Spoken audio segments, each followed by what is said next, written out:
할렐루야. 오늘 아침 묵상 말씀은 신명기 28장 1절에서 6절 말씀까지입니다. 제가 봉독해 드리겠습니다. 내가 네 하나님 여호와의 말씀을 삼가 듣고 내가 오늘 네게 명령하는 그의 모든 명령을 지켜 행하면 내 하나님 여호와께서 너를 세계 모든 민족 위에 뛰어나게 하실 것이라. 네가 내 하나님 여호와의 말씀을 청종하면 이 모든 복이 내게 임하며 내게 이르리니 성읍에서도 복을 받고 들에서도 복을 받을 것이며 내 몸의 자녀와 내 토지의 소산과 내 짐승의 새끼와 소와 양의 새끼가 복을 받을 것이며 내 광주리와 떡반죽 그릇이 복을 받을 것이며 네가 들어와도 복을 받고 나가도 복을 받을 것이니라. 아멘. 오늘 이 말씀으로 승리하는 우리 행복한 성도들 모두가 되시기를 주님의 이름으로 간절히 축원합니다. 여러분, 신명기 28장은 전체 68절의 말씀으로 4면에 걸쳐서 4면에 걸쳐서 기록되어져 있습니다. 그 중에 4분의 1 조금 안 되는 내용이 바로 복을 선언하는 말씀이고요. 무려 4분의 3이 넘는 54절 분량의 말씀이 모두 저주를 선언하는 그런 내용의 말씀입니다. 분량으로 봐서는 압도적으로 저주 선언이 많습니다. 왜 그럴까? 제가 개인적으로 생각을 해봤는데 복을 받는 길이 분명 있지만 본질상 진노의 자녀들, 본질상 죄인들이 그 복을 받는 길은 매우 좁고 반대로 저주를 받기엔 매우 넓지 않은가? 그렇게 생각했습니다. 그러나 본장의 말씀을 깊이 묵상하시게 되면 하나님의 마음, 하나님이 복을 선언하시고 저주를 선언하시는데 그 선언하시는 근본적인 하나님의 마음을 우리가 엿볼 수 있겠다라는 생각입니다. 오늘은 그 하나님 마음을 복과 저주를 선언하시는 그 하나님의 마음을 오늘 말씀을 통해서 우리가 깊이 마음에 새기기를 소망하는 것입니다. 첫 번째, 복을 선언하시는 하나님의 마음을 우리가 한번 엿볼 수 있는데요. 일반적으로 대부분의 사람들은 1절에서 14절까지만 읽고 온 마음들이 또 모든 생각이 다 복에 집중하는 것을 볼 수가 있습니다. 그러나 우리는 이런 말씀을 읽으면서 왜 하나님이 복을 제시하는지를 우리는 읽을 수 있어야 됩니다. 1절 말씀을 먼저 보시게 되면 내가 내 하나님 여호와의 말씀을 삼가 듣고 내가 오늘 내게 명령하는 그의 모든 명령을 지켜 행하면 내 하나님 여호와께서 너를 세계 모든 민족 가운데 뛰어나게 하실 것이라. 여러분, 이 말씀에서 복은 뭡니까? 후반절 말씀이죠. 너를 세계 모든 민족 위에 뛰어나게 하실 것이라. 아멘이죠. 여러분, 이 복은 웬만한 복이 아닙니다. 그 어떤 것과도 비교할 수 없는 복이죠. 그런데 하나님의 마음을 우리가 앞부분에서 엿볼 수 있겠다라는 겁니다. 앞부분 보실까요? 네가 내 하나님 여호와의 말씀을 삼가 듣고 내가 오늘 내게 명령하는 그의 모든 명령을 지켜 행하면, 하나님의 말씀을 삼가 듣고 그 모든 명령을 지켜 행하면 무엇입니까? 순종입니다. 순종. 여호와의 말씀을 잘 듣고 행하면 그게 바로 순종이죠. 2절 말씀 볼까요? 내가 내 하나님 여호와의 말씀을 청종하면 이 모든 복이 내게 임하며 내게 이르리니. 여기서도 말씀을 청종하면 복이 내게 임하리라. 그렇습니다. 하나님의 마음은 순종을 원하시는 것이죠. 복을 선언하시면서 순종을 하나님은 마음에 품고 있는 것입니다. 여러분 보십시오. 2절에서 말했던 모든 복, 그 복이 그 다음 말씀 아래 빼곡하게 열거되고 있는데요. 3절부터 6절까지 보시게 되면 성읍에서도 복을 받고 들에서도 복을 받고 내 몸의 자녀와 내 토지의 소산과 내 짐승의 새끼와 소와 양의 새끼가 복을 받을 것이며 내 광주리와 떡반죽 그릇이 복을 받을 것이며 네가 들어와도 복을 받고 나아가도 복을 받을 것이니라. 여러분, 읽기만 해도 기분 좋고요. 들어도 기분 좋습니다. 심지어 말을 해도 기분 좋은 그런 말씀의 내용입니다. 더 바랄 것이 없어 보입니다.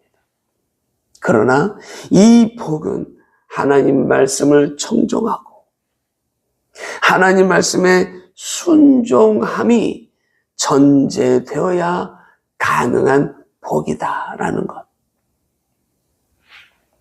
하지만 여러분, 하나님 말씀을 깊이 묵상하시게 되면 빼곡히 열거된 복이 중요한 것이 아님을 우리는 알게 되는데요. 선민들에게 하나님 자신에게 집중하도록 하시는 하나님의 방책이 바로 복이었구나라는 것을 우리는 비로소 깨닫게 됩니다. 즉, 우리 삶의 가장 중요한 것은 하나님께서 내 삶의 주인 되심을 인정하는 것, 내 삶의 주인 되심을 믿는 것, 그 하나님께 집중하는 것, 이것이 중요한 것입니다.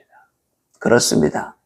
사랑하는 성도 여러분, 신앙은 하나님께 집중하는 것입니다. 하나님께. 하나님이 수단이 아니라 하나님이 목적입니다. 그 하나님께 집중하도록 하시기 위해서 하나님께서 선민들에게 복이라는 것을 선언하시면서 나에게 집중할 것을 말씀하시는 것이죠. 여러분, 선민의 마음이 하나님께 있지 않고 복에만 마음을 빼앗기게 되면 그것은 건강한 신앙이 아닙니다. 마치 집에 귀가하는 아버지, 그 아버지가 자녀들을 생각해 맛있는 것을 사가지고 집에 들어왔는데 자녀들이 아버지를 보자마자 아버지 손에 있는 맛있는 먹을 것만 챙겨서 그냥 자기 집에 들어간다면 그건 뭔가 잘못돼도 한참 잘못된 행동인 것이죠. 적어도 자녀들이 아버지 감사합니다 하고 아버지가 기분 좋게 건네는 그 먹을 것을 손에 받아 들어가야 그것이 정상인 것인 것이죠. 그렇습니다. 사랑하는 성도 여러분, 여호와 하나님께서 선민에게 복을 열거하신 이유는 그 복을 계기로 더욱 하나님께 집중하라는 하나님의 마음이 담겨져 있다는 것을 우리는 깨달아 알아서 우리 하나님의 말씀에 순종하는, 하나님께 집중하는 하나님의 자녀들 모두가 되시기를 주님의 이름으로 간절히 축원합니다. 두 번째는 저주에 대한 겁니다. 무려 54절에 걸쳐서 저주를 퍼붓고 계시는 하나님의 그 마음. 왜 하나님께서 이렇게까지 하시는 것일까? 여러분, 이 또한 하나님께서 선민에게 저주를 쏟아 붓기를 원하시는 것은 전혀 아닙니다. 오히려 저주받기에 쉬운 인간들에게, 그렇지 않습니까? 우리는 저주받기 쉽습니다. 왜? 본질상 진노의 자녀들이기 때문에, 본질상 죄인들이기 때문에. 그런 저주받기 쉬운 인간들에게 더 많은 기회를 주셔서 하나님께 집중하도록 하시는 것입니다. 15절, 내가 만일 내 하나님 여호와의 말씀을 청종하지 아니하여 내가 오늘 내게 명령하는 그의 모든 명령과 규례를 지켜 행하지 아니하면 이 모든 저주가 내게 임하며 내게 이를 것이니. 이후 열거된 저주 또한 시작부터가 대단합니다. 네 성읍에서도 저주를 받으며 들에서도 저주를 받을 것이요, 또 내 광주리와 떡반죽 그릇이 저주를 받을 것이요, 내 몸의 소생과 내 토지의 소산과 내 소와 양의 새끼가 저주를 받을 것이며 내가 들어와도 저주를 받고 나아가도 저주를 받으리라. 여러분, 듣기만 해도 기분이 좋지 않습니다. 읽고 싶지도 않습니다. 그러나 하나님께서 본질상 진노의 자녀들에게 어쩌면 이 저주가 당연시 여겨질 수밖에 없는 자들에게 저주를 제시함으로써 포기하지 말고 돌이켜 순종에 힘쓰도록 하시는 하나님의 마음을 엿볼 수 있겠다라는 것입니다. 그렇습니다. 사랑하는 성도 여러분, 낙심치 말고 하나님께 집중하십시오. 하나님은 선민들에게 저주를 쏟아 부으시려고 이렇게 많은 분량의 저주를 말씀하시는 것이 아니라 이것이 당연시 될 수밖에 없는 인생들에게, 더 많은 인생들에게 기회를 주시는 거, 그 기회를 통하여서 하나님 앞에 집중하도록 하시는 것이 오늘 본문에 주시는 하나님의 귀한 마음이라는 것. 그렇기 때문에 스스로가 무너지지 말고 낙심하지 말고 하나님께 집중하십시오. 하나님의 말씀에 집중하십시오. 그러면 모든 저주가 고스란히 다 물러나는 역사가 있을 것입니다. 사랑하는 성도 여러분, 온갖 복을 쏟아 부어주시고 온갖 저주를 총동원하시면서 하나님께서 그 백성들에게 바라시는 것은 그 백성이 하나님 말씀을 잘 순종하여서 만 백성들 가운데 존귀하게 되는 것입니다. 할렐루야. 오직 하나님께 집중하도록 하시는 것입니다. 이에 우리 모두는 복에 들뜨지 말고 그렇다고 저주에 주눅들지도 말며 복도 저주도 하나님의 간섭하심인 줄 깨닫고 영원한 저주를 피하고 영원한 복을 소망하며 주님의 말씀에 순종하는 성도가 되길 주님의 이름으로 간절히 축원합니다. 기도하겠습니다. 할렐루야. 사랑이 많으신 아버지 하나님, 오늘 우리에게 주시는 귀한 말씀, 복과 저주의 선언, 그 말씀 앞에 하나님께서 우리에게 진정코 원하시는 것이 무엇인지를 밝히 깨달아 복과 저주에 이리저리 마음 흔들리지 말고 하나님 앞에 집중하고 하나님 말씀 앞에 순종을 통하여서 하나님의 놀라운, 하나님이 우리를 존귀케 하시고자 하시는 그 은혜를 덧입어 주께서 허락하신 노정의 길을 하나님 앞에 기쁨이 되며 영광을 올려드리는 하나님의 자녀들 모두가 되게 하옵소서. 모든 것 감사드리며 살아계신 우리 주 예수님의 이름으로 간절히 기도드리옵나이다. 아멘.